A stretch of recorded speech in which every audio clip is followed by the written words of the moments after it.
আসসালামু আলাইকুম শিক্ষার্থী বন্ধুরা। আজ ১৭ আগস্ট ২০২৫।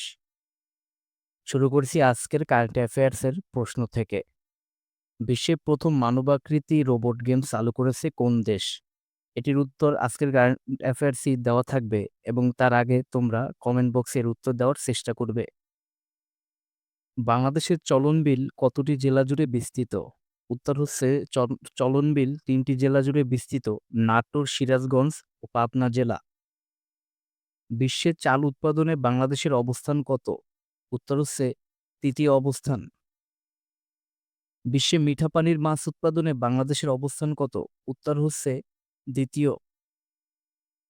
ডুলাহাজারা সাফারি পার্ক কোথায় অবস্থিত? উত্তর হচ্ছে ডুলাহাজারা সাফারি পার্ক কক্সবাজার জেলার চকরিয়ায় অবস্থিত।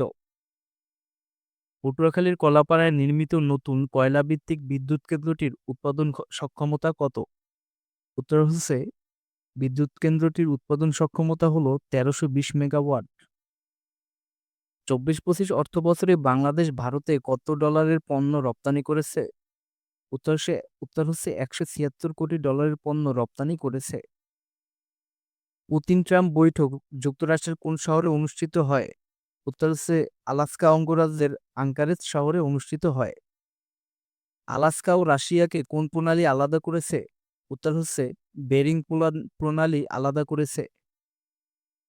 তত্ত্বাবধায়ক সরকারের অধীনে কতটি জাতীয় নির্বাচন হয়েছিল? উত্তর হচ্ছে ৩টি: পঞ্চম, সপ্তম, অষ্টম ও নবম। দুঃখিত, ৪টি। বিশ্ব transplant games world transplant games ২০২৫ কোথায় শুরু হয়েছে? উত্তর হচ্ছে জার্মানির ড্রেসডেনে। নারী ও শিশু নির্যাতন দমন আইন কত সালে প্রণীত হয়? উত্তর হচ্ছে ২০০২ সালে। বর্তমানে সেনজেনভুক্ত দেশ কতটি? উত্তর হচ্ছে ১৭ আগস্ট ২০২৫ পর্যন্ত সেনজেনভুক্ত দেশ হল ২৯টি। বিশ্বের প্রথম মানবাকৃতি রোবট গেম চালু করেছে কোন দেশ? উত্তর হচ্ছে চীন। ২০২৫ সালের বিশ্ব গেমস কোথায় অনুষ্ঠিত হবে? উত্তর হচ্ছে চীনের চেংদু শহরে।